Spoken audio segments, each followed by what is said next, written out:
તાળી પીવા ગયેલા યુવાનનું રહસ્યમય મોત, તાળીના અડ્ડા પર આક્રોશિત પરિવારનો હલ્લાબોલ, જનતા રેડમાં મોટી સંખ્યામાં કોથળીઓમાં ફેક તાળી મળી. સુરતના ઈચ્છાપુર વિસ્તારમાં તાળી પીવા ગયેલા એક 18 વર્ષીય યુવાનનું રહસ્યમય સંજોગોમાં મોત થતાં ચકચાર મચી ગઈ છે.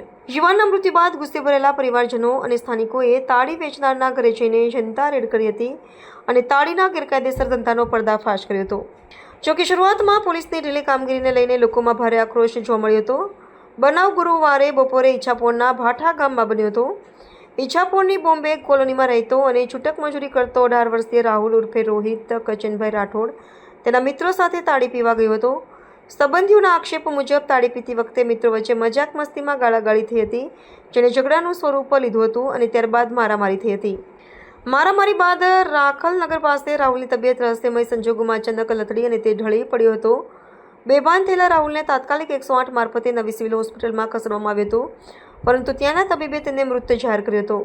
પરિવાર દ્વારા આક્ષેપ કરાયો છે કે તાળીના કારણે તેનું મોત નીપજ્યું છે, કારણ કે મારામારીના નિશાન પણ તેના શરીર પર નથી.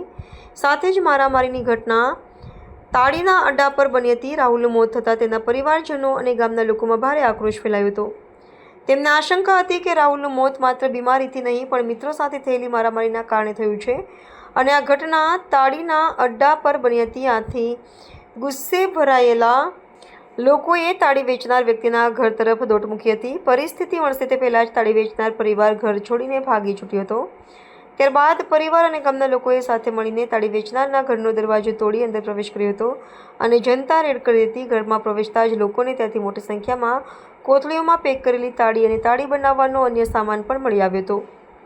લોકોના ભારે આક્રોશ અને ગેરકાયદેસર તાળીના અડ્ડાનો પર્દાફાશ થતાં સ્થાનિકોએ તાત્કાલિક પોલીસ કંટ્રોલ રૂમના 112 નંબર પર કોલ કરીને સમગ્ર ઘટનાની જાણ કરી હતી.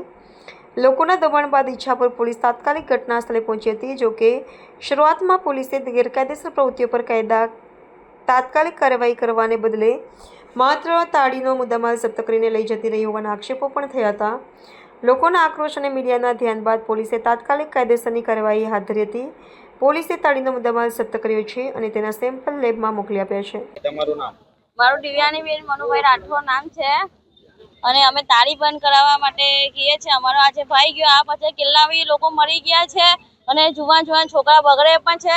એ સોના ચાંદી ગીરવી પણ લઈ છે, ગાડી ગીરવી લઈ છે ને ઘરમાંથી ચોરી કરીને છોકરાઓ લઈ પણ જાય છે. કેટલા વર્ષોથી ચાલે છે આ બધો ધંધો. 10-10 વર્ષના છોકરાઓ પણ બધા પીને મરી જાય છે. હાર્ટ એટેક આવે છે, કોઈ 12 વર્ષના છોકરાને હાર્ટ એટેક આવે છે. એટલે અમને સરકારને એ રંજુ છે કે આને બંધ કરાવો. સમુખ્ય તાળીમાં ભાઠા ભટપોર વિસ્તારમાં બગદલામાં વેચાય છે, બહુ જગ્યા વેચાય છે આ બધી તાળીઓ. શું નામ છે વેચવાવાળા? એ લક્ષ્મી અન્ના કને નામ છે એમનું, પણ એટલું ખબર છે, બીજું કઈ ખબર નથી અમને. ઝઘડો ક્યાં થયો? એ દારૂના અડ્ડા પર જ થયેલો, તાળીના અડ્ડા પર જ થયેલો. શું કહેશો પોલીસને? પોલીસને એમ જ કે અમને ન્યાય અપાવો. હા, અમને કાલે આપી છે અરજી, પોલીસ સ્ટેશનમાં અરજી આપી છે અમે. ના, અગાડીમાં માટે નથી આપી, પણ અમે કાલે જ આપી છે. તાળી મળે છે, એની અંદર બધા કેમિકલ વાળા મહિલા છે, અમે પોલીસને જમા કરાવી દીધા છે બધા.